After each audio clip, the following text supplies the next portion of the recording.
இப்படி பச்சை கட்டு வந்து மூலிகை இப்படி ஃபுல்லாக போட்டு நாங்கள் நீட்டாக செய்வோம். எலும்பு உட்கார வச்சு தீ விட்டு உட்கார வச்சு நீட்டாக கட்டு பண்ணிட்டு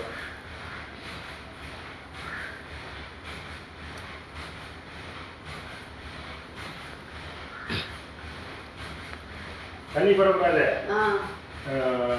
நீங்க எண்ணெய் அதிகமாக அதில் விடக்கூடாது. இதெல்லாம் பூரா எண்ணெய் பூரா ஊற்றி தான் கரைச்சி தான் முட்டை இது மாதிரி எல்லாம் எண்ணெய் ஊற்றி பச்சளையெல்லாம் ஊற்றி கரைச்சி உளுத்தமாவை இதெல்லாம் போட்டு மூலிகை போட்டு தடவி தான் நாங்கள் போடுவோம். 8 நாள் கழிச்சுவாங்க.